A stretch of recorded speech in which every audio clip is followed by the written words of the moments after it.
এই বাংলাদেশ শুধু নয়, তামাম পৃথিবীতে পরিচিত মুখ কোরআনের পাখি শহীদ আল্লামা দেলোয়ার হোসেন সাইদি। যতদিন কোরআন পড়েছে তার কোনো বিপদ ছিল না, কোরআন বুঝেছে তার কোনো বিপদ ছিল না, কোরআন নিজে মেনেছে তার কোনো বিপদ ছিল না। যখন আল্লামা সাইদি পার্লামেন্টে গিয়ে ঘোষণা করেছে জমিনদার আইন চলবে তার, এই কোরআন শুধু পড়ার জন্য আসেনি, এই কোরআন শুধু বোঝার জন্য আসে নাই, এই কোরআন দিয়ে বাংলাদেশ পরিচালিত করতে হবে। তখন আল্লামা সাইদিকে 13 বছর জেলে বন্দি রেখে হসপিটালে ভর্তি করে ইনজেকশনের শিরিষে বিষ ঢুকায়া আল্লামা সাইদিকে পরিকল্পিতভাবে হত্যা করা হয়েছে। তার মানে বোঝা গেল কোরআন পড়লে বিপদ হয় না, কোরআন বুঝলে বিপদ হয় না, কোরআন নিজে মানলে বিপদ হয় না, কিন্তু কোরআনের বিধান জমিনে কায়েমের আন্দোলন করতে গেলে বিপদ হয়। আমার আল্লাহ তাআলা কোরআনুল কারীমের মধ্যে কত চমৎকার করে বলেন, কুল ইন কুনতুম তুহিব্বুনাল্লাহা ফাত্তাবিউনি ইউহিব্বুকুমুল্লাহ ওয়া ইয়াগফির লাকুম যুনুবাকুম ওয়াল্লাহু গফুরুর রহিম। আরো জোরে বলেন যে আল্লাহু আকবার। সূরা আল ইমরান 3 নম্বর পারার 13 নম্বর পৃষ্ঠার 4 নম্বর লাইন 4 নম্বর উপর 31 নম্বর আয়াতে কারিমা। তাফসীর ইবনে কাসির, তাফসীরে কাবির, তাফসীরে কুরতুবী, তাফসীরে মুনির, তাফসীরে মারিফুল কোরআন, তাফসীরে খাজিন, তাফসীরে তাবারি, তাফসীরে ফি জিলালিল কোরআন, তাফসীরে তাফহিমুল কোরআন, এই আয়াতের উপর ভিত্তি করে 1 নয় 2 নয় অন্তত 10টা তাফসীর গ্রন্থ আমি দেখেছি।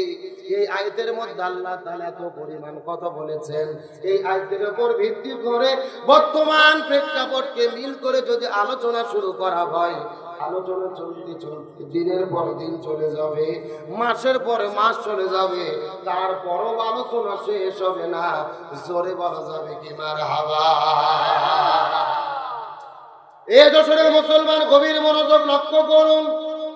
এই আয়াতের মধ্যে আল্লাহ সর্বপ্রথম ডাকতে বললেন, কুল, হে রাসূল আপনি বলে দেন, तमाम পৃথিবীর মানুষদেরকে জানায়া দেন, ইন কুনতুম তুহিব্বুনাল্লাহ, মানুষেরা যদি আমি আল্লাহ আমার ভালোবাসা পেতে চাই, আমি আল্লাহ আমার সান্নিধ্য লাভ করতে চাই, এখন আমি আপনাদের জিজ্ঞাসা করি, বলেন তো আমরা আল্লাহর ভালোবাসা চাই কি চাই না?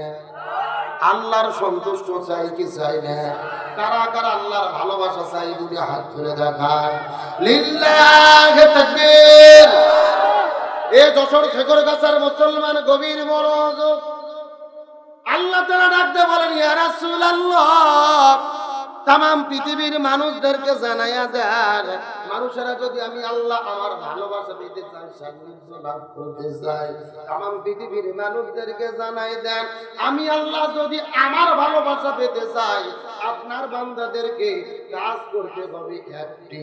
চিৎকার করে বলেন কয়টি?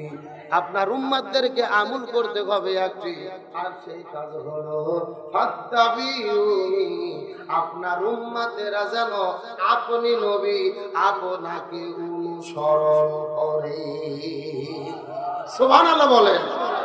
আপনাকে কি করে? এ ভালো করে বোঝেন, আলোচনার মেইন টপিক। এই বাংলাদেশের বহু হুজুরের মুখে এই আয়াতের আলোচনা আপনারা শুনেছেন। যশোর জেলার অনেক হুজুর ওয়াজ করেছে যে তাহলে তারা যেন আপনি নবী আপনাকে ভালোবাসে, এরকম আলোচনা শুনেছেন না? ভালো করে বোঝেন। আমরা অবশ্যই নবীকে ভালোবাসবো। নবীকে ভালোবাসা হলো ঈমানের অংশ। তার কারণ রাসূল বলেন, লা ইউমিনু আহাদুকুম হাত্তা আকুনা হাব্বা ইলাইহি মিন ওয়ালিদিহি ওয়া ওয়ালাদিহি ওয়ান নাসি আজমাইন। ওই ব্যক্তি প্রকৃতপক্ষে ঈমানদার হতে পারবে না যে ব্যক্তি নিজের জীবনের চেয়ে, স্ত্রী সন্তান সম্পদের চেয়ে নবীকে বেশি ভালোবাসতে না পারবে। সুবহানাল্লাহ বলেন। আমরা অবশ্যই নবীকে ভালোবাসবো, কিন্তু এই আয়াতের দাবি হলো শুধু ভালোবাসলে হবে না, ফাত্তাবিউনি, ভালোবাসার পাশাপাশি নবীকে অনুসরণ করতে হবে। জোরে বলেন কি করতে হবে? তার কারণ বাংলাদেশের যে পরিবেশ চলছে, ছবি ফলো একদম ফলো করে অ্যাঙ্গেল করে দাও, এখানে রাখো, ডাইরেক্ট আমার গায়ে নাই, পাই অ্যাঙ্গেল করে দাও, এখানে আস্তে। গভীর মনোযোগ ভালো করে বোঝার চেষ্টা করেন। এই বাংলাদেশের 90% মুসলমান নবীকে ভালোবাসার লোকের অভাব নাই, কিন্তু নবীর আদর্শকে অনুসরণ করার লোকের বড় অভাব। এই যে আপনাদের যশোরের পাশে কুষ্টিয়া নামে জেলা আছে না নাই, অনেকে নিজেদেরকে আশেকে রাসূল দাবি করে। গত 2-3 দিন আগে লালনের মাজারে মেলা হয়েছে, আপনারা কি খবর জানেন? নবীর আশেক দাবি করে হাজার হাজার মানুষ লালনের দরবারে গেল, ছেলে মেয়ে মিলেমিশে একাকার, যেন মনে হচ্ছে লালনের মেলা না, ওটা গাঞ্জা খাওয়ার আসর চলতেছে। এ ধরে বলেন, ছেলে এবং মেয়ে একসঙ্গে বসে গেছেন, কোন মেয়ে যে বাবার পায়ে সেজদা করতেছে, নাউজুবিল্লাহ বলেন। বাবা আবার ওই মেয়েদেরকে বুকে জড়িয়ে ধরতেছে, কপালের মধ্যে চুমু খাচ্ছে, জোরে কোন সুবহানাল্লাহ। কি এ জোরে কোন নাউজুবিল্লাহ। নিজেদের কাছেকে রাসূল দাবি করে মাথায় টুপি দিয়ে, মুখের মধ্যে দাড়ি, পিছনে 1.5 হাত চুল রেখে বলতেছে সুন্নতি বাবরি, আমরা আশেকে রাসূল। অথচ গাঞ্জার আসর বসাইয়া লক্ষ লক্ষ মানুষ ওখানে উপস্থিত হয়ে মনে মনে গাঞ্জা ওখানে প্রকাশ্য দেবালোকে সেবন হচ্ছে। একজন আছে বলতে, আমরা তো গাঞ্জা খাচ্ছি না, সিদ্ধি করতেছি। কি করতেছে? সিদ্ধি। আবার গাঞ্জাতে সিগারেট একেবারে সুন্দর করে সিগারেট পেঁচাইয়া এইভাবে গোল করে মেয়ে মানুষ বলতো সিগারেটের টান দিচ্ছে আর বলতেছে এগুলো তো সিগারেট না, আমরা সিদ্ধি করতেছি। আর আপনারা যাকে গাঞ্জা বলেন, এটা তো হারাম না, এটা জায়েজ। বলতেছে কেমনে জায়েজ হলো? বলতেছে কোরআনের মধ্যে দলিল আছে, ফাবিআইয়ি আলাই রাব্বিকুমা তুকাজ্জিবান, তোমরা আল্লাহর কোন নিয়ামত অস্বীকার করবা? যে গাঞ্জাও তো একটা নিয়ামত। কি যুক্তি চিন্তা করে দেখছেন? গাঞ্জাও বলে আল্লাহর দেওয়া নিয়ামত, ওটা খাইয়া ওরা সিদ্ধি করতেছে। আর জেলা প্রশাসক সবাইকে ডেকেছে। ওই পীরের, ওই লালনের এক ভক্ত যে বলতেছে, স্যার গাঞ্জা যদি বন্ধ করেন লালনের মেলাই হবে না। আমরা কোন প্রশাসনকে বলতে চাই, যেই মেলা গাঞ্জা ছাড়া হয় না, ওই মেলা বাংলাদেশে 90% মুসলমানের দেশে ছেলে মেয়ে অবাধে মেলামেশা করবে, কুকুরের মতো জোড়া লেগে অশ্লীলতা ছড়াবে, এমন মেলা বাংলার জমিনে চলতে দেওয়া যায় না। গাঞ্জার মেলায় বাধা হয় না, পুলিশ যায় নিরাপত্তা দেয়, অথচ ইসলামী অনুষ্ঠানে বাধা হয়। এইরকম হাজারো বাংলাদেশে পীরের দরবার আছে। আমি হক্কানি পীরের বিরুদ্ধে বক্তব্য দেই না, তবে ভণ্ড পীরের দরবারে গিয়ে মুরিদারা ভণ্ডামি করে কি করে না? জোরে বলেন, আমি কি 2-1টা বলবো? আল্লাহর ওলি খাজা বাবা, বিশ্বের ওলি খাজা বাবা, ওরি উরের কেবলা জাগান তোমার জন্য কান্দে বাবা, লক্ষ জাকির। এ কথা বলেন। 2 কান্দর 2 ফেরেশতা আছে না নাই? 2 ফেরেশতা কলম বার করে শুধু দাঁত দিয়ে কামড়াচ্ছে। আল্লাহ বলছে, কে ফেরেশতা তোমরা কলম দাঁত দিয়ে কামড়াও কেন? ফেরেশতারা বলতেছে, আল্লাহ আমরা তো বুঝতে পারিনি লিখবো কি। কথা কোন না গা? এর কোরআন হাদিসের মধ্যে হোকামুকি কোতাকুতি কোন জিকির আছে? রাসূল বলেছেন জিকিরের সহি শব্দ হলো 4টি। জোরে বলেন কয়টি? সুবহানাল্লাহ, আলহামদুলিল্লাহ, লা ইলাহা ইল্লাল্লাহ, আল্লাহু আকবার। এই 4টে শব্দ ছাড়া সহি কোনো জিকির। আর ওরা জিকির করতেছে হোকাহুকি কোতাকুতি, এগুলো ভণ্ডামি ছাড়া কিছু হতে পারে না। আর ওই লালনের দরবারও ভণ্ডামি চলে কি চলে না? আরো জোরে বলেন। আমার প্রিয় বন্ধুগণ, মুসলমান ভাইরা গভীর মনোযোগ লক্ষ্য করুন। আমি কয়েক বছর আগে লালনের দরবারে ঘুরতে গিয়েছিলাম। ওই জায়গার মধ্যে যাবার পরে দেখি আশ্চর্য ঘটনা, একটা পাগলের মতো লোক বসে আছে, যার মাথার মধ্যে হলো জ্বর, আর পরনের মধ্যে পরে আছে চট, আর শরীরে পাঠার মতো বন্ধ, কাজ দিয়ে যাওয়া যায় না। কথা কি বুঝতে পেরেছেন? আমি লক্ষ্য করে দেখি কিছু কিছু মানুষেরা যাইয়া ওই বাবার গাও ধরে টিপাটিপি করতেছে, ওই বাবার হাত পা গুলো ধরে ধরে সুন্দরী মেয়েরা টিপে দিচ্ছে। এখন বলেন তো দেখি, মেয়ে মানুষ যদি ছেলে মানুষের গায়ে হাত দেয়, ওই ছেলে মানুষ কি ঠিক থাকতে পারবে? সব জায়গা যদি ঠিক থাকে, অন্তত একটা জায়গা ঠিক থাকবে না, যদি সে হিজড়া না হয়। এ জোরে বলেন। আমি ডাকতে বললাম, এ পাগল মহিলা, তোমাদের কি হলো? এই পাগলের গাও ধরে কেন টিপাটিপি করতেছো? আমাকে ডাকতে বলে, হুজুর এটা পাগল নয়, এটা হলো আল্লাহর ওলি। কিসের ওলি? এই কথিত আল্লাহর ওলিকে পরীক্ষা করে দেখার দরকার আছে না নাই? আমি কিছুক্ষণ করে লক্ষ্য করে দেখলাম এই কথিত আল্লাহর ওলি পেশাব করার জন্য চলে গেল, আমিও তার পিছনে পিছনে গেলাম। যাওয়ার পরে লক্ষ্য করে দেখি বাবা পেশাব করেছে, কিন্তু পেশাব করার পরে পানি ব্যবহার করে। আমি দৃশ্যটা দেখার পর আস্তে করে বাবার কাছে চলে গেলাম। এ কথিত আল্লাহর ওলি আপনি পেশাব করলেন, কিন্তু পানি কেন ব্যবহার করলেন না জানতে চাই। আমাকে ডাকতে বলে, হুজুর আপনি শরীয়তের হুজুর, মারিফত বুঝবেন না। আমি বলে শরীয়তের হুজুর, মারিফত বুঝবো না। আমি ডাকতে বললাম, হে কথিত আল্লাহর ওলি আপনি বুঝে দিলেই তো বুঝবার পারবো, দয়া করে বলেন আপনি কেন পানি ব্যবহার করলেন না জানতে চাই। আমাকে ডাকতে বলে, হুজুর আপনি কি জানেন এই পানি কোন পানি? আমি বললাম এই পানি কোন পানি? বলে নবীর নাতি ইমাম হোসাইন ওই কারবালার প্রান্তরে পানি পানি বলে চিৎকার করে শহীদ হয়ে গেছে। একটা ফোঁটা পানি নবীর নাতিকে দেওয়া হয় নাই। নবীর নাতি ইমাম হোসাইন পানি ব্যাগরে জমিন থেকে বিদায় নিয়ে চলে গেল। আমি ওই পানি আমার এই জায়গায় ঢাকাবো না। কথা কি বুঝতে পেরেছেন? আমি তখন ডাকতে বললাম, হে কথিত আল্লাহর ওলি নবীর নাতি ইমাম হুসাইন পানি না পাওয়ার কারণে তুমি যদি সামনের জায়গার মধ্যে পানি না ঢাকাও, আমার কথা হলো তাহলে তুমি পায়খানা করার পরে পেছনেও পানি ঠেকাতে পারবা না। এ জোরে বলেন, এরা জাতে মাতাল কিন্তু তালে ঠিক। সামনে পানি ব্যবহার করে না, পেছনে পানি ব্যবহার করে কি করে না? আরে পায়খানা করে যদি পানি ব্যবহার না করে, আমরা হুজুর তো দূরের কথা, আর বইও ঘরের মধ্যে জায়গা দেবে না, বলবে যে তুমি পীরগিরি করবা, বাইরে যায় করো, দয়া করে এক খাতা নষ্ট করো না। তাহলে আমি আপনাদেরকে বলতে চাই, আশেকের রাসূল দাবি করে ইসলাম আর শরীয়ত বিরোধী যারা কাজ করে, এরা আশেকের রাসূল হতে পারে? এই বাংলাদেশে রবিউল আউয়াল মাস যখন চলে আসে, আমরা দেখি রবিউল আউয়াল মাসের 12 তারিখে কিছু মানুষেরা মাথার মধ্যে সবুজ কাপড় বেঁধে নবীর জন্মদিন পালন করে, মিছিল করে, র্যালি করে, অথচ ওই নবীর বিরুদ্ধে নাস্তিক মুরতাদ বেঈমানেরা যখন কথা বলে এদেরকে আর খুঁজে পাওয়া যায় না।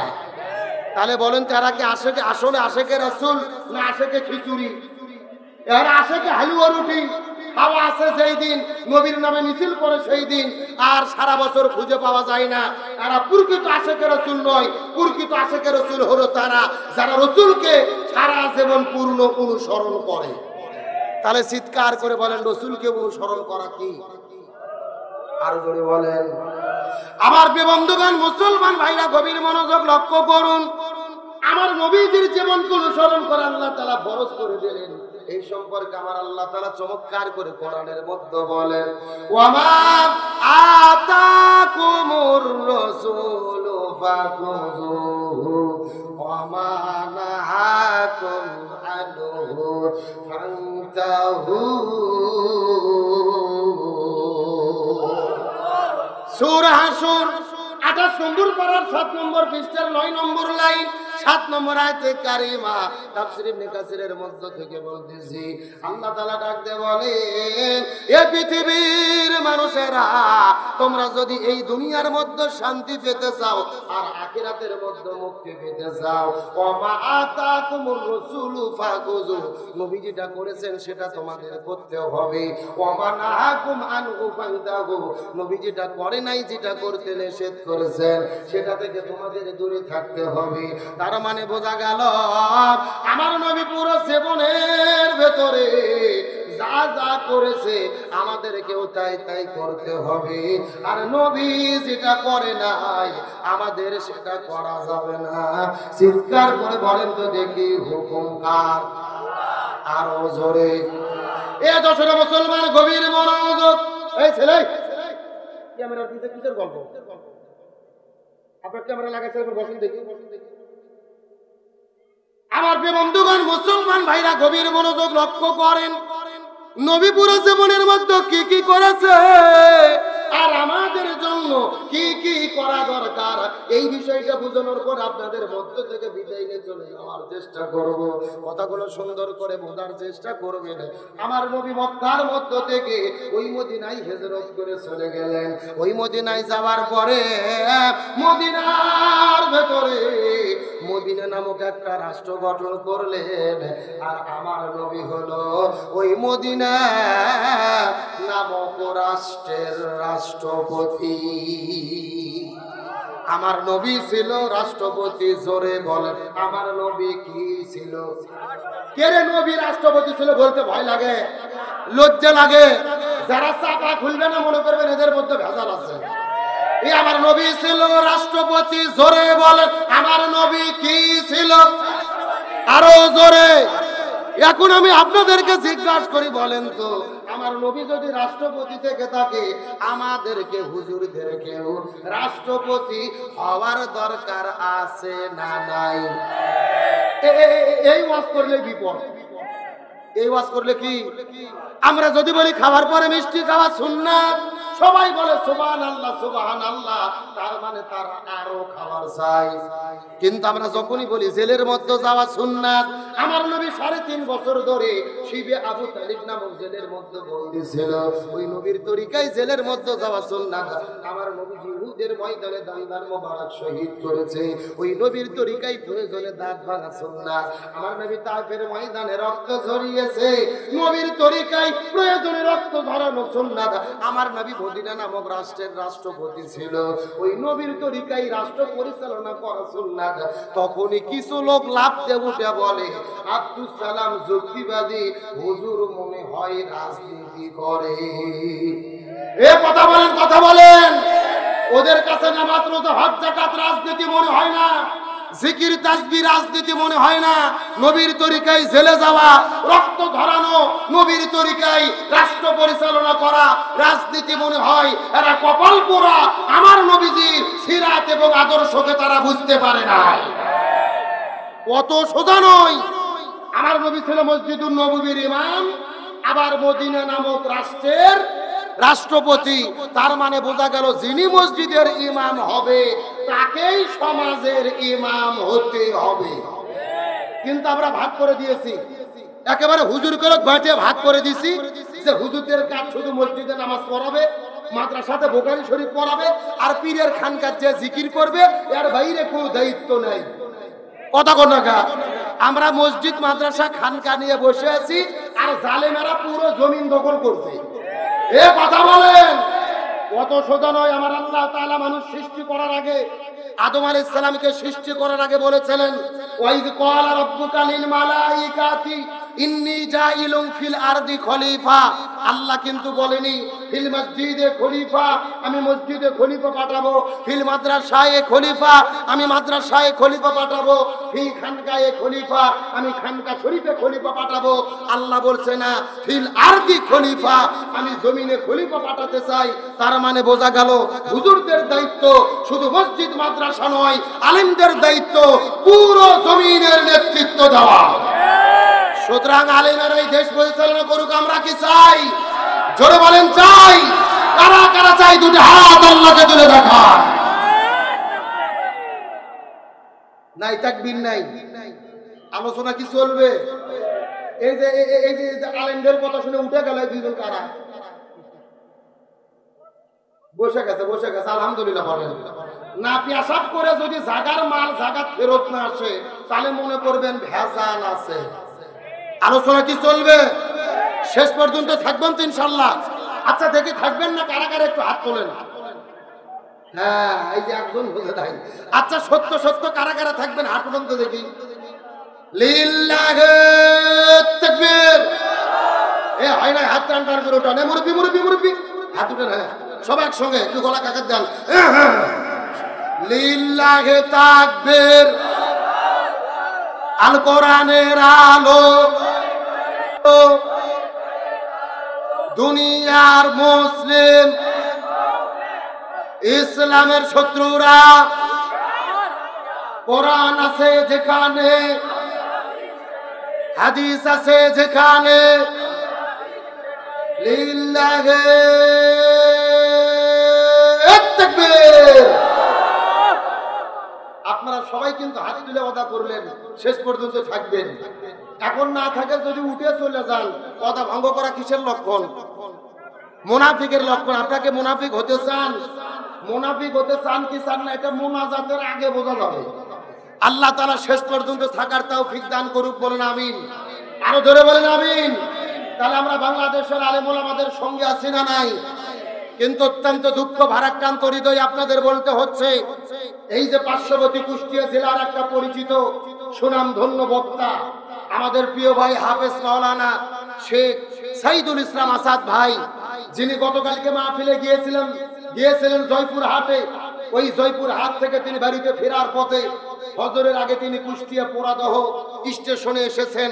তারপর থেকে আর তাকে ফোনে খুঁজে পাওয়া যাচ্ছে না, তাকেও খুঁজে পাওয়া যাচ্ছে না। সে গুম হয়ে গেছে। পরিবার বারবার চেষ্টা করেও তাকে খুঁজে বের করতে পারে নাই। আজকে সংবাদ সম্মেলন করেছে তার পরিবার তার খোঁজের জন্য।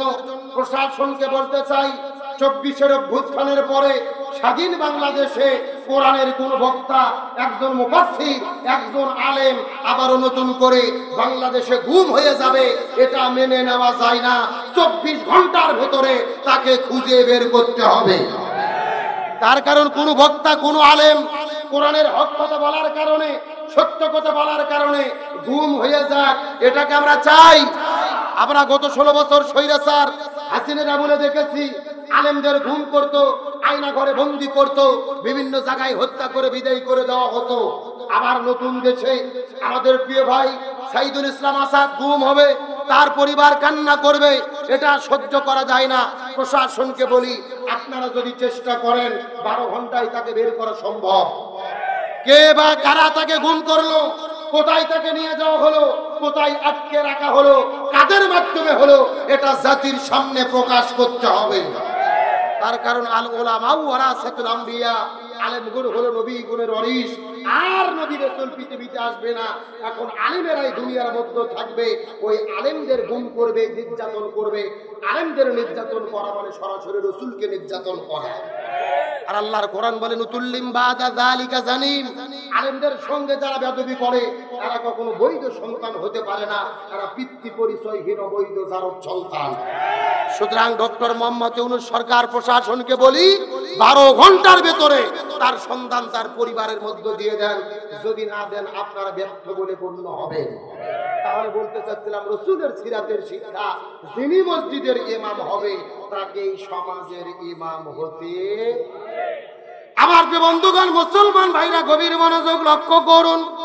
কোন দিকে নজর নাই, কোন দিকে তাকাতাকি নাই। সুন্দর করে চুম্বক কিছু কথাগুলো ভালো করে বোঝার চেষ্টা করবেন। আমার নবী যে জমিনের ভেতরে শান্তি প্রতিষ্ঠা করার জন্য 17 বছর বয়সের ভেতরে এই জমিনের মধ্যে একটা দল গঠন করেছিল, যেই দলের নাম হলো হিলফুল ফুজুল। কি নাম বললাম? এ মুসলমান ভাইরা গভীর মনোযোগ লক্ষ্য করুন।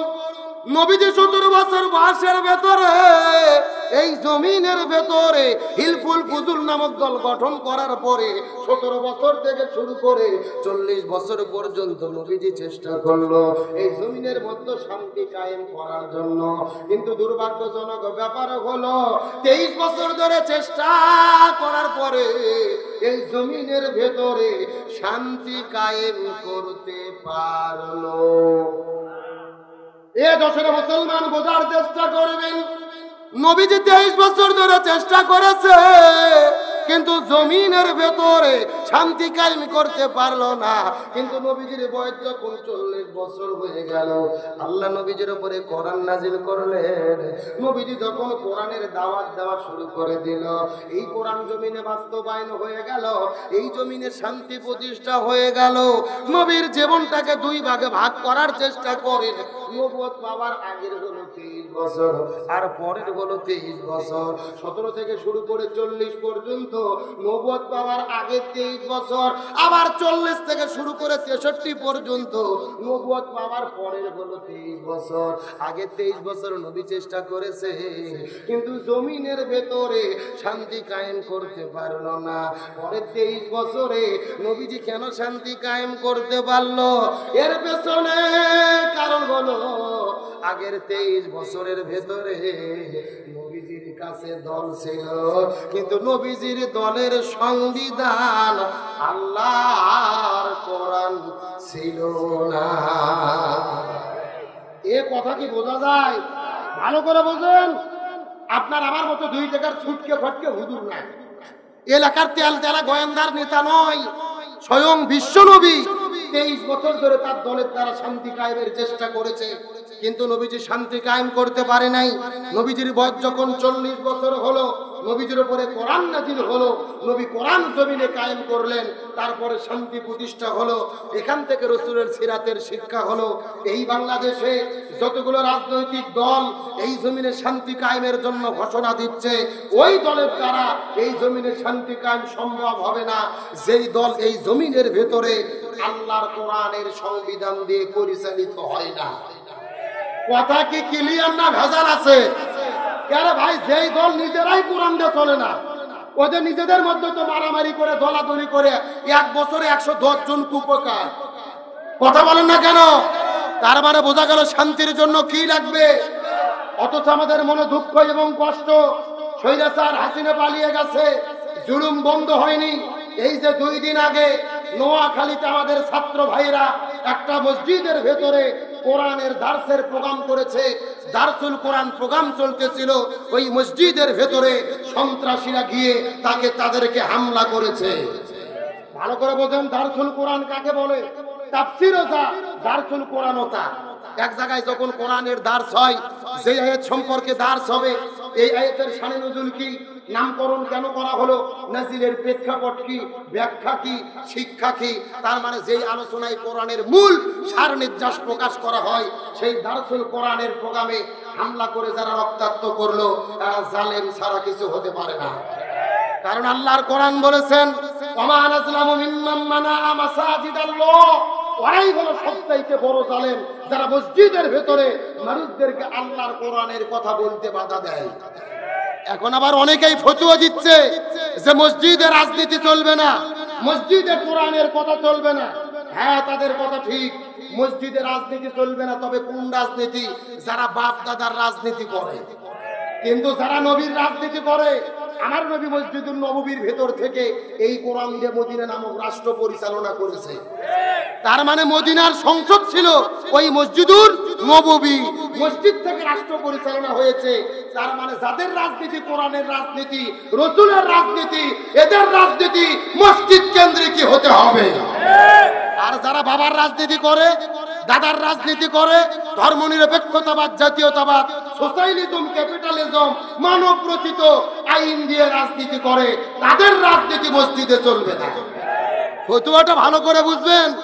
আমার নবী মদিনা নামক রাষ্ট্র মসজিদ থেকে চালাইছে না, সাহাবীদেরকে কোরআনের আলোচনা করেছে না, ওরা দারসুল কোরআন প্রোগ্রাম করতেছে, আপনারা হামলা করলেন কেন? প্রয়োজনে আপনারাও আরেক মসজিদে দারসুল কোরআন প্রোগ্রাম করেন, আমরাও যাব। কোরআনের সাথে তো কোনো শত্রুতা নাই। কোরআনকে কেন বাপদাদার সম্পত্তি? কোরআন সকলের, সমস্ত মুসলমানের, সমস্ত হিন্দুর, সমস্ত বন্ধুর, মানে বৌদ্ধর, কোরআন হলো সবার জন্য। সুবহানাল্লাহ বলেন।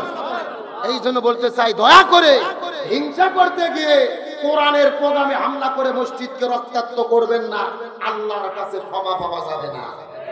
এই জন্য আল্লাহর কোরআন বলেছেন, ওয়াতাসিমু বিহাবলিল্লাহি জামিআন ওয়ালা তাফাররাকু, তোমরা যদি মুসলমান হও, জমিনে দ্বীন কায়েমের আন্দোলন করো, আল্লাহর কোরআনকে আঁকড়ে ধরো, কখনো তোমরা বিচ্ছিন্ন হইও না।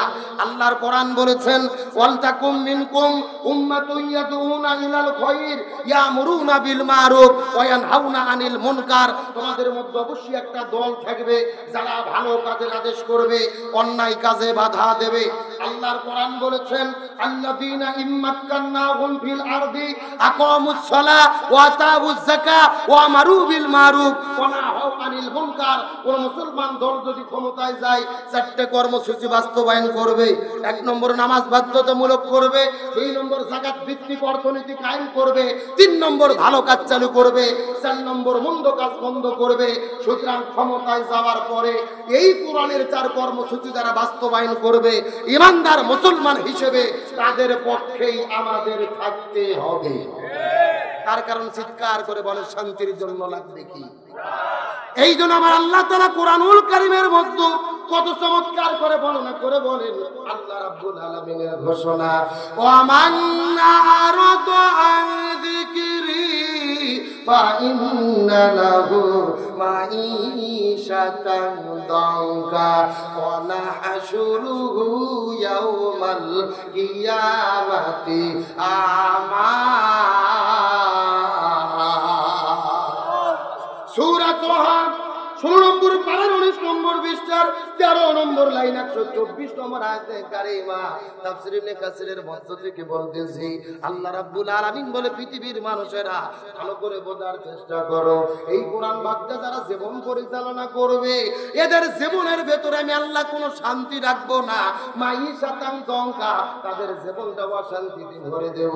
আর এই জীবনের ভেতরে কোরআন বাক্য যারা জীবন চালাবে ওই আখিরাত ময়দানে আমি তাদের দুই চোখকে কানা করে অন্ধ করে হাসরের ময়দানে উত্তোলন করা হবে। জোরে বলেন নাউযুবিল্লাহ। কোরআন যারা মেনে চলবে না তাদের দুই চোখে বন্ধ করে হাসরে কে উঠাবে? আর তাদের জীবনে অশান্তি দেবে কে? তাহলে জোরে বলেন শান্তির জন্য কি লাগবে? এই জন্য আল্লাহর কোরআন বলেন ফামান তাবিয়া হুদায়া ফালা খাউফুন আলাইহিম ওয়ালা হুম ইয়াহজানুন। লক্ষ্য করেন এই যেখানে আপনারা লিখে দিয়েছেন আব্দুল সালাম যুক্তিবাদী, আমি যুক্তি দিয়ে কিছু কথা আপনাদেরকে বুঝাই। মনে করেন যে বাংলাদেশের ঢাকা শহরে বিশাল বড় একটা পানির ট্যাঙ্কি আছে। যারা বলেন কিসের ট্যাঙ্কি? ওই ট্যাঙ্কির মধ্যে থেকে পাইপ দিয়ে দিয়ে বাংলাদেশের 64টা জেলায় পানি সাপ্লাই দেওয়া হয়। কিন্তু ঢাকাতে যে পানির ট্যাঙ্কি আছে ওই ট্যাঙ্কির ভেতরে একটা মরা বিড়েল মরিয়ে পচে গন্ধ উঠে আছে। আমার কথা বোঝা যায়? একটা পাইপ আস্তে আস্তে আস্তে আস্তে আপনাদের যশোর ঝিকর গাছাতেও এসেছে। এখন বলেন তো পাইপ দিয়ে যেই পানি বের হচ্ছে ওই পানি ভালো না গন্ধ? আরো জোরে বলেন। এখন গন্ধওয়ালা পানি বের হওয়ার পরে যশোর জেলাতে যত বড় বড় হুজুর আছে, ইমাম, মুয়াজ্জিন, খতিব, মুফতি, মুহাদ্দিস, ফকিহ সব আলেমদেরকে ডেকে বলা হয়েছে এই হুজুরের গোষ্ঠীরা এই যে গন্ধওয়ালা পানি বের হচ্ছে তোমরা ফু দিয়ে দিয়ে পরিষ্কার করো। হবে? এই কথা বলেন হবে? আচ্ছা যশোর জেলার হুজুর তো দূরের কথা, কাবা শরীফের ইমামও যদি এসে ফু দেয় পানি পরিষ্কার হবে? আচ্ছা বলেন তো পানি পরিষ্কার করতে গেলে কি পরিষ্কার করা লাগবে? ওই ঢাকা শহরের ট্যাঙ্কি পরিষ্কার করা লাগবে। এটা কি বুঝতে পেরেছেন? এবার আসল ওয়াজ শোনেন, আসল ওয়াজ। এই বাংলাদেশের শান্তি প্রতিষ্ঠার একটা ট্যাঙ্কি আছে যার নাম হলো সংসদ ভবন। আরো ধরে বলেন। আর ওই সংসদের ভেতর থেকে বাবার আইন, দাদার আইন, চাচার আইন, খালুর আইন, ফুফার আইন, কার্ল মার্ক্সের আইন, লেনিনের আইন, পুতিনের আইন, সক্রেটিসের আইন, প্লেটোর আইন, ধর্মনিরপেক্ষতাবাদ, জাতীয়তাবাদ, সোশ্যালিজম, ক্যাপিটালিজম, মানব রচিত তন্ত্র মন্ত্রকে জুতা এবং ঝাঁটাপিটা করে যতদিন বিদায় করে কোরআন পার্লামেন্টে ঢুকাইয়া কোরআন দিয়ে বাংলাদেশ পরিচালিত না হবে ততদিন পর্যন্ত এই জমিনের ভেতরে শান্তি আসতে পারে না, পারে না, পারে না।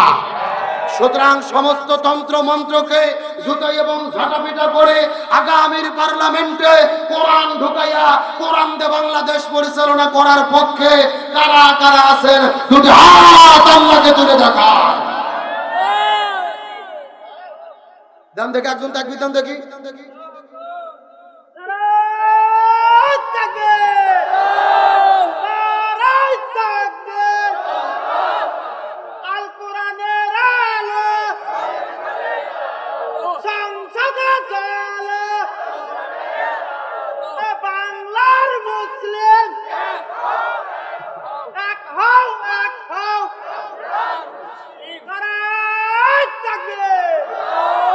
আল্লাহ কবুল করুক, বলেন আমিন।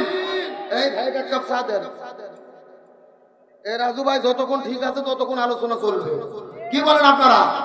আপনাদের কি কষ্ট হচ্ছে? তাহলে সোজা কথা, জমিন যার আইন চলবে তার। আল্লাহর জমিন আল্লাহর আইন কায়েম করা ছাড়া শান্তি আসবে? তাহলে চিৎকার করে বলেন রাসূলের সিরাত অনুসরণ করা কি? আরো জোরে বলেন। আমার প্রিয় বন্ধুগণ, মুসলমান ভাইরা গভীর মনোযোগ লক্ষ্য করুন। কোন দিকে নজর নাই, কোন দিকে তাকাতাকি নাই। পুরো কোরআনটা গবেষণা করে আমি লক্ষ্য করে দেখেছি আল্লাহ কোন নবীর জীবনকে অনুসরণ করাকে কেন ফরজ করে দিল। এর পেছনে অনেকগুলো কারণ রয়েছে, তার ভেতরে প্রধানত কারণ হলো তিনটা। জোরে বলেন কয়টা? সাউন্ড নাই। আপনাদের কি কষ্ট হচ্ছে নাকি? এই যে আমি বসে আছি একেবারে মাছ দিয়ে সোজা, ডান দিকে এক ভাগ, বাম দিকে আর এক ভাগ। আপনারা মুখ বন্ধ করে থাকেন, আপনারা বলেন তো দেখি, নবীর জীবন অনুসরণ করতে হবে, এর পেছনে কারণ হলো কয়টা? আরো জোরে। আপনারা মুখ বন্ধ করেন, আপনারা বলেন তো দেখি, নবীর জীবন অনুসরণ করা ফরজ, এর পেছনে কারণ হলো কয়টা? ওরে বাবা, কেন ভাগ করে যারা সাউন্ড বাজতিছে, তারপর আপনি আলসামি করতেছেন না? এ বছর জিকুর গাছার মুসলমান গভীর মনোযোগ। ডানে যারা আছেন কথা বলবেন, বামে যারা আছেন কথা বলবেন, মঞ্চে যারা আছেন তারাও কথা বলবেন। সবাই মিলে চিৎকার করে বলেন তো দেখি, নবীর জীবন অনুসরণ করতে হবে, এর পেছনে কারণ হলো কয়টা? আরো জোরে। জোর হলো না?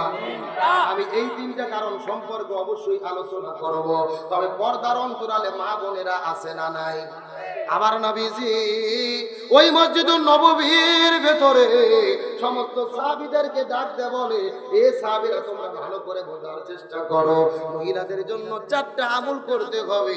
এই 4টা আমল যদি তারা করতে পারে, আল্লাহ তাদের জন্য 8টা জান্নাতের দরজা খুলে দেবে। যেই দরজা পছন্দ ওই দরজা দিয়ে তারা জান্নাতে চলে যাবে। চিৎকার করে বলেন আমল কয়টা? জান্নাত কয়টা? হযরত আলী জিজ্ঞেস করলেন, ইয়া রাসূলুল্লাহ, এই 4টা আমলগুলো কি কি? দয়া করে বলেন তো দেখি। নবীজি ডাকতে বলেন, 1 নম্বর হলো নামাজ, 2 নম্বর হলো রোজা, 3 নম্বর স্বামীর খেদমত, 4 নম্বর পর্দা। 1 নম্বর নামাজ, 2 নম্বর রোজা, 3 নম্বর স্বামীর খেদমত, 4 নম্বর পর্দা।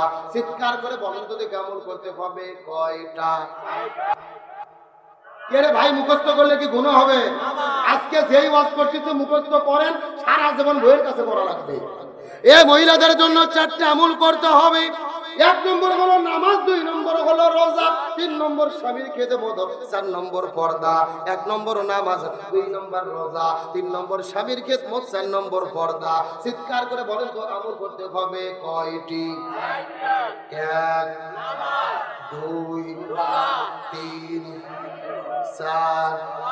এই আলোচনা ফাতেমা শোনার পরে নবীজির কাছে দৌড়ে চলে গেলেন। নবীজির কাছে যাওয়ার পরে ডাকতে বলে, বাবা আপনি নাকি বলেছেন মহিলাদের জন্য 4টা আমল করতে হবে, এই 4টা আমল করলে আল্লাহ 8টা জান্নাতের দরজা খুলে দেবে। আপনার কাছে জিজ্ঞেস করি, এই 4টা আমলই জরুরি, তবে আপনার কাছে জিজ্ঞেস করি বাবা বলেন, এই 4টা আমলের ভেতরে সবচাইতে দামি আমল কোনটি? ফাতেমা কি প্রশ্ন করছে আপনাকে বুঝতে পারছেন? আমল 4টাই দরকার, তবে 4টার ভেতরে সবচাইতে দামি আমল জানার দরকার আছে না নাই? আপনাদের দরকার না থাকলেও মহিলাদের দরকার। হ্যাঁ, এখন মা বোনদের কখন আটকায় রাখলাম, ওরা থাক। এখন বলেন, নবীর জীবন অনুসরণ করা ফরজ কয়টা? হারাই ভুলে গেছেন কয়টা? আমার বন্ধুগণ, মুসলমান ভাইরা গভীর মনোযোগ। বাপদাদার কোনো কিচ্ছা কাহিনী বলার জন্য আপনাদের মধ্যে আসে নাই। শর্টকাটে ছোট্ট করে একটা মেসেজ দেওয়ার পরে বিদায় নিয়ে চলে যাওয়ার চেষ্টা করব। আল্লাহ নবীর জীবন অনুসরণ করাকে 3টা কারণে ফরজ করে দিলেন। তার মধ্যে প্রথম নাম্বার কারণটা কি? আমার আল্লাহ তাআলা কত চমৎকার করে বলেন, আল্লাহ রাব্বুল আলামিনের ঘোষণা, লাকাদ কানা লাকুম ফি রাসূলিল্লাহি উসওয়াতুন হাসানাহ। সূরা আযাব 21 নম্বর পরে 19 নম্বর পৃষ্ঠার 2 নম্বর লাইন 21 নম্বর আয়াতে কারিমা। তাফসীর ইবনে কাসিরের মধ্য থেকে বলতেছি, আল্লামা ইবনে কাসির রাহমাতুল্লাহ আলাইহি তার তাফসীরের মধ্যে বর্ণনা করে বলেন, আল্লাহ বলে, এই পৃথিবীর মানুষেরা আমি নবীর জীবনের ভেতরে শ্রেষ্ঠ আদর্শ দান করেছি, নবী ব্যতীত অন্য কারো আদর্শ গ্রহণ করা যাবে। ইমাম বুখারী রাহমাতুল্লাহ আলাইহি বুখারী শরীফ লেখার আগে একটা কিতাব লিখেছিলেন, যেই কিতাবের নাম হলো আল আদাবুল মুফরাদ। ওই কিতাবের মধ্যে তিনি বর্ণনা করে বলেন, হাসরের ময়দানে আল্লাহ 6 প্রকার মানুষদেরকে বিনে হিসেবে জাহান্নামের মধ্য দেবে। তার মধ্যে প্রথম নাম্বার প্রকার হলো তারা যারা নবীকে বাদ দিয়ে অন্য কারো আদর্শ গ্রহণ করেছে। এখন আপনাদের জিজ্ঞাসা করি, হে যশোরের মুসলমান, নবীকে বাদ দিয়ে অন্য কারো আদর্শ গ্রহণ করলে যেতে হবে কোথায়? তার মানে বোঝা গেল নবী ছাড়া অন্য কারো আদর্শ গ্রহণ করা যাবে। কিন্তু আপনাদের জিজ্ঞাসা করি, বলেন তো এই যশোর জেলার ঝেকরগাছার ভেতরে নবীকে বাদ দিয়ে অন্য কারো আদর্শ গ্রহণ করেছে এইরকম লোক আমাদের থানার মধ্যে আছে না নাই? কেউ বা বাবার আদর্শ গ্রহণ করেছে, বাবাকে চেনা যায়। এ বঙ্গবন্ধু চেনেন না? কেউ বা বাবার আদর্শ গ্রহণ করেছে, কেউ বা স্বামীর আদর্শ গ্রহণ করেছে, কেউ বা এরশাদ চাচার আদর্শ গ্রহণ করেছে, কেউ বা কার্ল মার্কস লেনিনের আদর্শ গ্রহণ করেছে। তার মানে বোঝা গেল নবীকে বাদ দিয়ে যদি কেউ অন্য কারো আদর্শ গ্রহণ করে দিনে হিসেবে যেতে হবে কোথায়? তার মানে বোঝা গেল নবীর আদর্শ ধরা ছাড়া কোনো উপায়। নবীর জীবন অনুসরণ করা লাগবে। 2 নাম্বার কারণটা কি? এই সম্পর্কে আমার আল্লাহ তাআলা পবিত্র কোরআনুল কারীমের মধ্যে কত চমৎকার করে বলেন, ওয়া ইন্নাকা লাআলা খুলুকিন আযীম। সূরা কলম 35 নম্বর পারা 3 নম্বর পৃষ্ঠার 12 নম্বর লাইন 4 নম্বর আয়াতে কারিমা তাফসীর ইবনে কাসিরের মধ্য থেকে বলতেছে, আল্লাহ রাব্বুল আলামিন বলে, এ পৃথিবীর মানুষেরা হযরত ঈসা আলাইহিস সালাম থেকে শুরু করে আদম আলাইহিস সালাম থেকে শুরু করে ঈসা রুহুল্লাহ পর্যন্ত যত নবী রাসূল পৃথিবীর মধ্যে এসেছে আমি কারো চরিত্রের সার্টিফিকেট দেই নাই, কিন্তু নবীর ক্ষেত্রে বলে দিলাম ওয়া ইন্নাকা লাআলা খুলুকিন আযীম। আমি নবীর জীবনের মধ্যে শ্রেষ্ঠ চরিত্র দান করেছি। কিছু সাহাবীর আম্মাজান মায়েশা সিদ্দিকার কাছে যাওয়ার পরে জিজ্ঞেস করে বলে, আম্মাজান মায়েশা সিদ্দিকা আপনি একটু দয়া করে বলেন তো দেখি নবীজির চরিত্রটা কেমন ছিল। আম্মাজান ডাক দেয় বলে, এ পৃথিবীর মানুষেরা তোমরা কি কোরআন পড়ো নাই? সাহাবীরা বলে, হ্যাঁ আমরা কোরআন পড়েছি। এমন সময় আম্মাজান মায়েশা সিদ্দিকা বলে, রে পবিত্র কোরআন ছিল যেমন আমার নবীজির চরিত্রটা ছিল তেমন। একেবারে পবিত্র কোরআন ছিল যা, আমার নবীজির প্র্যাকটিক্যাল লাইফ ছিল তা। জোরে বলেন সুবহানাল্লাহ। আমার বন্ধুগণ, মুসলমান ভাইরা গভীর মনোযোগ লক্ষ্য করুন। আমার নবীজির জীবন অনুসরণ করা আল্লাহ তাআলা ফরজ করে দিলেন। তার মধ্যে 3 নম্বর কারণটা কি? এই সম্পর্কে আমার আল্লাহ তাআলা কোরআনুল কারীমের মধ্যে বলেন, ওয়া মা আরসালনাকা ইল্লা রাহমাতাল লিল আলামিন। সূরা আম্বিয়া 17 নম্বর পারা 13 নম্বর পৃষ্ঠার 6 নম্বর লাইন 107 নম্বর আয়াতে কারিমা তাফসীর ফি জিলালিল কোরআন আল্লামা সাইয়্যিদ কুতুব শহীদ রাহমাতুল্লাহ আলাইহি তার কিতাবের মধ্যে বর্ণনা করে বলেন, এই যে আসমান বলো, জমিন বলো, গ্রহ বলো, নক্ষত্র বলো, জ্যোতিষ্ক মণ্ডলী বলো, আল্লাহ তাআলা বলেন আমি আল্লাহ তাআলা যতগুলো জগৎ সৃষ্টি করেছি প্রত্যেকটা জগতের ভেতরে আমি আমার নবীকে রহমত স্বরূপ প্রেরণ করেছি। এ যশোর ঝিকরগাছার মুসলমান গভীর মনোযোগ। আর আমি আপনাদেরকে কষ্ট দেব না, ছোট্ট করে দৃষ্টান্ত দেওয়ার পরে আপনাদের মধ্য থেকে বিদায় নিয়ে চলে যাওয়ার চেষ্টা করব। নবী কেমন রহমত ছিল এই বিষয়টা বোঝানোর পরে সামনের দিকে চলে যেতে চাই। আমার নবীজি যখন জন্মগ্রহণ করেন নাই, নবীজির বাবার নাম হলো আব্দুল্লাহ, মায়ের নাম হলো আমিনা। নবী যেদিন মায়ের গর্ভের মধ্যে আগমন করেছে, আমার মায়ের গর্ভের মধ্যে আগমন করার সাথে সাথে ওই আমিনা যেই রাস্তা দিয়ে হেঁটে যায় তার শরীরের মধ্য থেকে সুঘ্রাণ বের হয়ে পুরো মক্কা শহরের মধ্যে প্রবাহিত হওয়া শুরু করে যায়। এই দৃশ্য দেখার পরে মক্কার মানুষের উপর আশ্চর্য হয়ে গেলেন।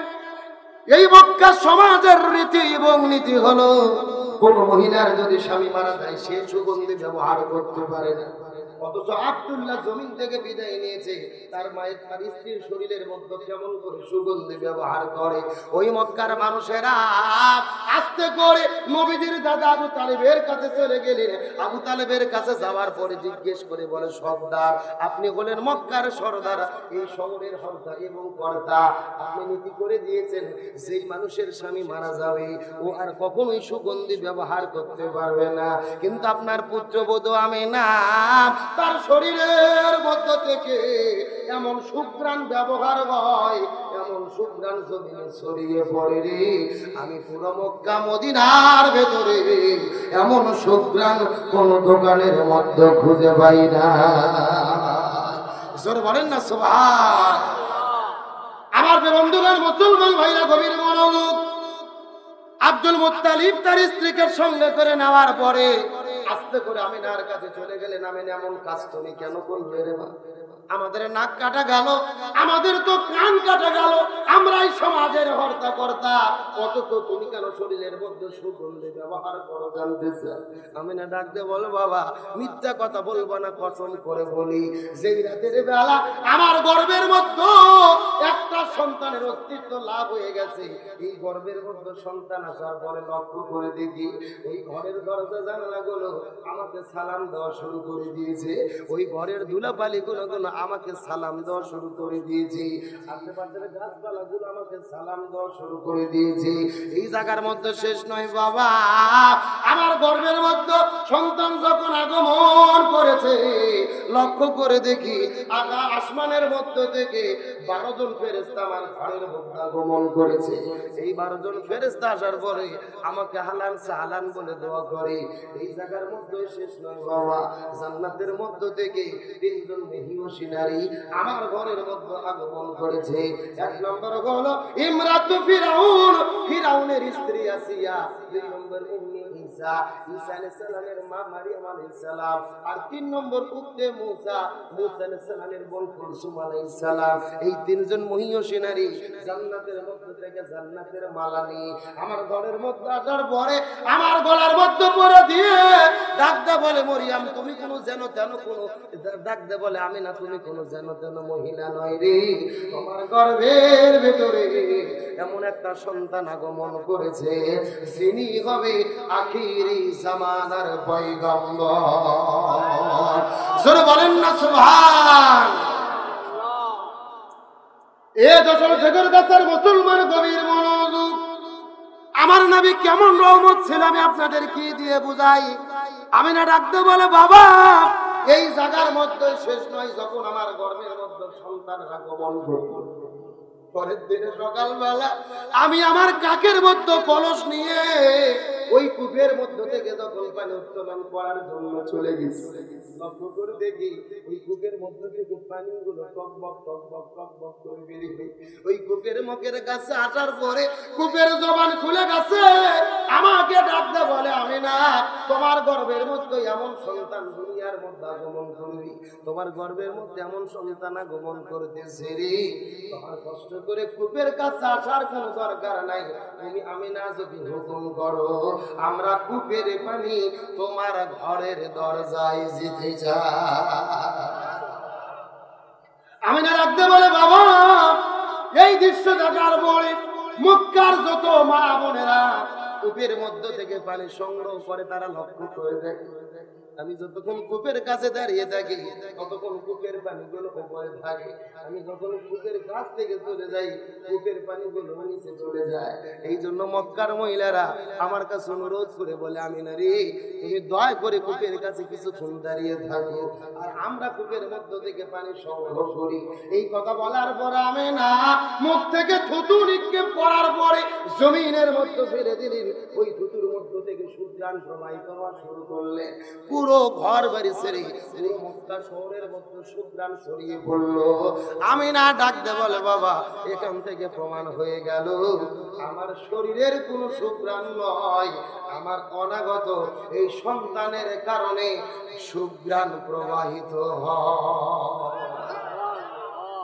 এ ছেগরগাছার শিমুলিয়ার মুসলমান, গভীর মনোযোগ। আমার নবী দুনিয়ার মধ্যে আগমন করেছেন, এই পৃথিবীর চিকিৎসা বিজ্ঞান এবং ডাক্তাররা আগুন বর্ণনা করে বলে এই পৃথিবীর মধ্যে সবচাইতে কষ্টের কাম হলো সন্তান প্রসব করা। এই সন্তান প্রসব করার মতো কষ্টের কাম দুনিয়ার মধ্যে আর একটাও নাই। আপনি সন্তান প্রসবের কষ্ট বুঝবেন না, আমিও বুঝবো না। সন্তান প্রসবের কষ্ট আপনার মা বুঝতে পারবে, আপনার স্ত্রী বোন বুঝতে পারবে। এই দুনিয়ার মধ্যে সবচাইতে কষ্টের কাম হলো সন্তান প্রসব করে দুনিয়ার মধ্যে আগমন ঘটানো। মায়ের গর্ভের মধ্যে থেকে 1 নয় 2 নয় 3টা বড় বড় পর্দা ভেদ করে সন্তান পৃথিবীর মধ্যে আগমন করে। চিকিৎসা বিজ্ঞানীগণ বলে ওই মায়ের গর্ভের ভেতরে সন্তানের বয়স যখন 7 মাস হয়ে যায়, সন্তানের মাথা থাকে নিচের দিকে, পা থাকে উপরের দিকে, মায়ের কলিজা বরাবর তখন পা গুলো 7 মাসে লেগে যায়। প্রতিদিন সন্তানগুলো মায়ের কলিজা বরাবর আঘাত করতে থাকে। আপনিও আপনার মায়ের কলিজায় আঘাত করেছেন, আমি আমার মায়ের কলিজার মধ্যে আঘাত করেছি। 7 মাস থেকে শুরু করে 8, 9, 10 মাস যতদিন পর্যন্ত গর্ভের মধ্যে থাকা হয়, প্রত্যেকটা সন্তান তার মায়ের কলিজার মধ্যে আঘাত করে। চিকিৎসা বিজ্ঞানীগণ বলেন এই 3 মাসের ভেতরে প্রত্যেকটা সন্তান অন্তত 3500 বার পর্যন্ত মায়ের কলিজার মধ্যে আঘাত করে। কিন্তু দুনিয়ার কোন মানুষ যদি কোন মানুষের কলিজার মধ্যে আঘাত করে, ওই সন্তানটা বেঁচে থাকার কথা নয়। কিন্তু ডাক্তাররা বলে আমাদের পরীক্ষাগুলি ফেল হয়ে যায়, আমাদের গবেষণাগুলো ফেল হয়ে যায়। তারা চিকিৎসা বিজ্ঞানী গবেষণা করে বলেছে রে, সেই সন্তান মায়ের গর্ভের ভেতরে মাকে যত বেশি কলিজায় আঘাত করে, ওই মায়ের সঙ্গে সন্তানের মহব্বত ও ভালোবাসা তত বেড়ে যায়। আল্লাহু আকবার বলে। এ যশোর ফিকির গাছের মুসলমান গভীর মনোযোগ। এমনকি সন্তান তখন দুনিয়ার মধ্যে আগমন করে, আমাদের মাথা গুলো থাকে নিচের দিকে, পা গুলো থাকে উপরের দিকে, মায়ের কলিজা বরাবর। সন্তানের যখন জন্মের সময় হয়ে যায়, সন্তান জরায়ু দিয়ে যখন বের হয়ে আসার চেষ্টা করে, ওই মায়ের কলিজার ভেতরে পা গুলো বেঁধে দিয়ে চেষ্টা করে পিছন দিক থেকে বের হয়ে আসার জন্য সন্তান চেষ্টা করে, মায়ের কলিজার মধ্যে সন্তানের পাড়া ধাক্কা লেগে যায়।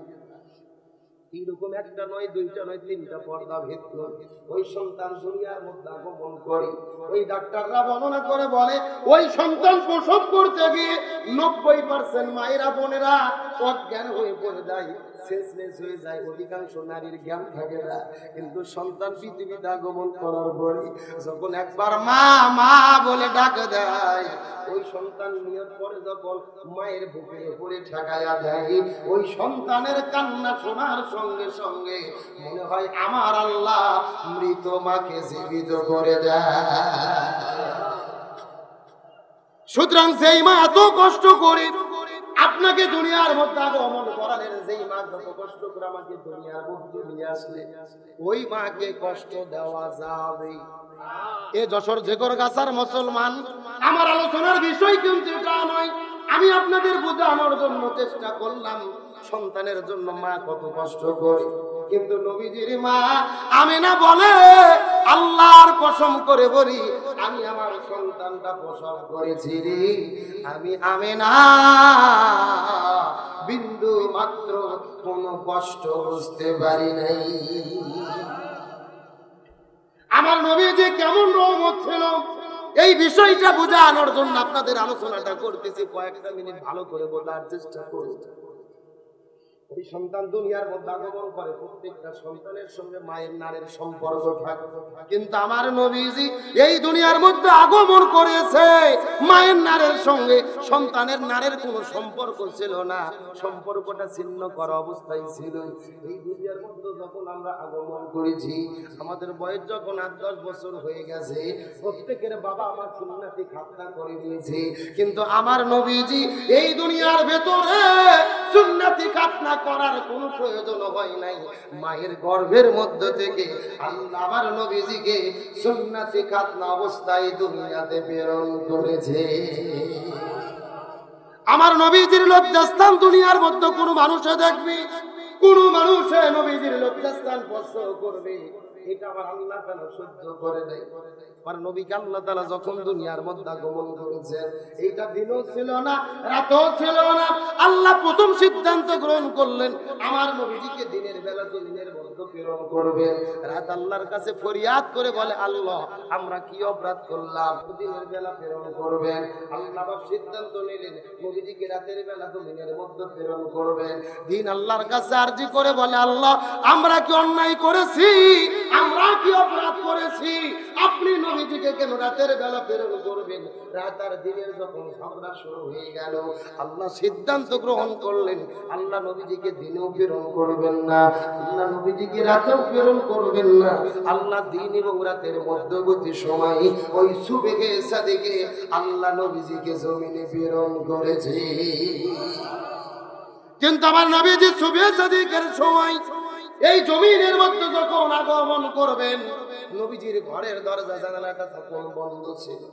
কিন্তু আমিনা ডাকতে বলেন, আমার সন্তান যখন দুনিয়ার মধ্যে আগমন করেছে রে, নবী আগমন করার সাথে সাথে পুরো অন্ধকার ঘর আলোয় পরিণত হয়ে যায়। এই আলোটা সিরিয়া দামেস্ক পর্যন্ত ছড়িয়ে পড়ে। আমি মক্কার মধ্য থেকে সিরিয়া দামেস্কে, রোমের মধ্য থেকে যেন বড় বড় বিল্ডিং গুলো দেখতে পাচ্ছিলাম। ভাবো, নবীজির চাচার নাম হলেন আবু তালিব। নবীকে সকালবেলা কোলের মধ্যে সঙ্গে করে নিয়ে ঘর থেকে বের হওয়ার পরে যখন ঘর থেকে বাহির হয়েছে, ওই সূর্যের আলোটা নবীর শরীরের মধ্যে যখন লাগানোর জন্য নিয়ে গেছে, কারণ ডাক্তাররা বলে সকালবেলা রোদ যদি সন্তানের গায়ে লাগানো হয় ভিটামিন ডির শূন্যতা পূর্ণ হয়। কিন্তু আবু তালিব বলেন, আমি আমার ভাতিজাকে সঙ্গে করে নিয়ে সকালবেলা যখন রোদটা দেওয়ার জন্য ঘর থেকে বের হয়েছে, আমি লক্ষ্য করে দেখতে পারি ওই সূর্যের আলোটা ভাতিজার গায়ের মধ্যে লাগতে দিতে পারি না। কোথায় থেকে কোন একটা মেঘমালা এসে আমার ভাতিজার ওপরে ছায়া দেওয়া শুরু করলো। আমি যেই দিকে আমার ভাতিজা মোহাম্মদকে নিয়ে যাই, ওই দিকে মেঘমালাটা ছায়া দিতে দিতে দৌড়ানো শুরু করি। আবু তালিব ডাকতে বলে, ভাতিজা, এমন একদিন আশ্চর্যজনক ঘটনা ঘটে গেল। গভীর রজনীতে তুমি কান্না শুরু করেছো। দীর্ঘক্ষণ ধরে চেষ্টা করে তোমার কান্না তো থামানো যায়। আমি রাতের বেলা কোলের মধ্যে নিয়ে ঘর থেকে বের হয়ে জ্যোৎস্নার আলোটা দেখানোর জন্য যখন ঘর থেকে নিয়ে তোমাকে বের হয়েছিলাম, আশ্চর্যজনক ঘটনা ঘটে গেল। আমি লক্ষ্য করে দেখি আকাশের মধ্যে থেকে ওই চাঁদটা যখন আস্তে করে করে করে করে করে করে করে করে তোমার কাছে আসা শুরু করলেন, তোমার বরাবর যখন চলে এলো, আমার মনে বড় ভয় হচ্ছিল যেন চাঁদটা তোমার গায়ের উপরে পড়ে যাবে। এই দৃশ্য দেখার পরে লক্ষ্য করে দেখলাম ওই চাঁদটা হাসতে হাসতে তোমার কাছে চলে আসলো। আর তুমি যেন কি যেন বললে, তোমার বন্ধ হলো, চাঁদটাও হাসাহাসি শুরু করে দিল। সেই দিন চাঁদ তোমাকে কি বলেছিল জানি না।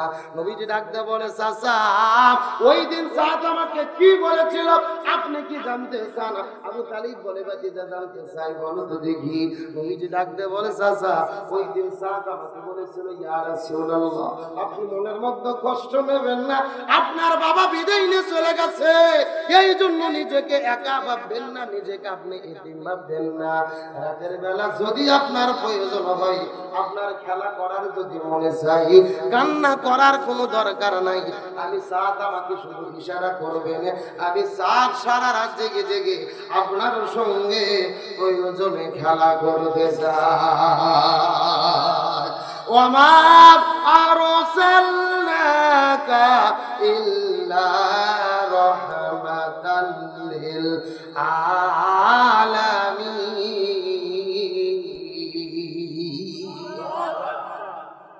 ওই নবীজিকে রহমত স্বরূপ কে প্রেরণ করেছে? আরো জোরে বলেন। আমার যে বন্ধুগণ, মুসলমান ভাইরা, গভীর মনোযোগ লক্ষ্য করুন। ওই নবী দুনিয়ার মধ্যে আগমন করেছেন, কিন্তু নবীজির মতো এত বড় এতিম পৃথিবীর মধ্যে কেউ ছিল? জন্মের আগে নবীর বাবা দুনিয়ার মধ্য থেকে বিদায় নিয়ে চলে গেছেন। জন্মের কিছুদিন পরে মা বিদায় নিয়ে চলে গেছেন। নবী চলে গেলেন তার দাদার কাছে, দাদাও বিদায় নিয়ে চলে গেলেন। নবী চলে গেলেন তার চাচার কাছে, চাচাও বিদায় নিয়ে চলে গেলেন। কিন্তু আমার প্রশ্ন হলো, আল্লাহ নবীকে এত পরিমাণ ভালোবাসে, তারপরও নবীজিকে এত বড় এতিম কেন বানাইলো? প্রশ্ন আছে না নাই? এ গভীর মনোযোগ বোঝার চেষ্টা করেন। আমাদের নবীর উপাধি ছিলেন হাবিবুল্লাহ, আর ইব্রাহিম নবীর উপাধি ছিলেন খলিলুল্লাহ। খলিলুল্লাহ তাদেরকে বলা হয় যিনি আল্লাহকে ভালোবাসে, আর হাবিবুল্লাহ তাকে বলা হয় যে আল্লাহ নিজেই যাকে ভালোবাসে। এখন আমার প্রশ্ন হলো, আল্লাহ নবীজিকে এত পরিমাণ ভালোবাসেন, কিন্তু এত বড় এতিম আল্লাহ কেন বানাইলো? বাবাও নাই, মাও নাই, এত বড় এতিম নবীজিকে কেন বানানো হলো? মুহাদ্দিসগণ ব্যাখ্যা করে বলেন, আমার আল্লাহ কোরআনের মধ্যে বলেছেন, লাকাদ কানা লাকুম ফি রাসূলিল্লাহি উসওয়াতুন হাসানাহ। আল্লাহ নবীজির মধ্যে দিয়েছেন শ্রেষ্ঠ আদর্শ। আল্লাহ রাব্বুল আলামিন নবীকে যদি এতিম না বানাইতো, এই দুনিয়ায় যারা এতিম হতো, নবীজির কাছে যাওয়ার পরে জিজ্ঞেস করে বলছে, ইয়া রাসূলুল্লাহ, আপনি তো আমাদের কষ্ট বুঝবেন না, আপনি তো আমাদের ব্যথা বুঝবেন না, আমরা হলাম এতিম, আপনি তো এতিম নয়, আপনার বাবা বেঁচে আছে, মা বেঁচে আছে, আপনি তো এতিমের কষ্ট বুঝতে পারবেন না। এইরকম কোন এতিম যে যেন নবীকে হাত বেশ করতে না পারে রে, ওই এতিমদেরও আদর্শ যেন নবী হতে পারে, এই জন্য আমার আল্লাহ নবীজিকে এতিম বানাইছে। শিশুকালে মইরা গেছে মা, গর্ভে থাকতে মরছে পিতা, নবী চোখে দেখিলেন না, আমায় কে করিবে লালন পালন, কে দিবে সান্ত্বনা? এই দুনিয়ার বড় এতিম নবী ছিলেন একজন। আমার নবীর মতো এতিম দুনিয়ার মধ্যে কেউ ছিল না। নবী এত বড় এতিম হলেন, বাবা চলে গেলেন, মা চলে গেলেন, দাদা চলে গেলেন, নবী চলে গেলেন তার চাচার কাছে। আবু তালিবের কাছে যাওয়ার পরে আবু তালিব নবীকে থাকার জন্য জায়গা দিলেন, সন্তানের মতো বড় করলেন, ব্যবসা বাণিজ্য ছেড়ে দিলেন, মহব্বত করলেন, ভালোবাসা দিলেন। কিন্তু আপনাদের জিজ্ঞাসা করি, বলেন তো, ওই আবু তালিব কি জান্নাতে যেতে পারবে? আরো জোরে বলেন। এই আজকের আলোচনার শেষ টপিক, যেই মেসেজটা দেওয়ার জন্য এতক্ষণ আলোচনা করেছি, ওই আবু তালিব কি জান্নাতে যেতে পারবে? নবীকে ভালোবেসেছে, খাবার দিয়েছে, থাকার জায়গা দিয়েছে, তারপরেও আবু তালিব কেন জাহান্নামে যাবে? জানার দরকার আছে না নাই? এটা যদি বুঝেন, আজকের পুরো আলোচনা পরিষ্কার ভাবে বোঝা যাবে। আপনাদের কি কষ্ট হচ্ছে? আলোচনা কার কিছুক্ষণ চলবে? কথা বলেন, চলবে? কারা কারা চলবে না হাত তোলেন। হ্যাঁ, এই কয়জনের ঘুম ধরে গেছে এবার বোঝা গেল। এই সত্য সত্য। আর 10 মিনিট কারা কারা আলোচনা শুনবেন হাত তোলেন তো দেখি। হাত তোলেন দেখি, হাত তোলেন। হ্যাঁ, লিল্লাহি তাকবীর। আলোচনা চলছে চলছে, তবে কোনো ওঠাউঠি করা যাবে? আল্লাহ তাআলা কবুল করুক, বলেন আমিন। আরো জোরে বলেন আমিন। তাহলে বলেন, আলেমদের সঙ্গে আমরা আছি না নাই?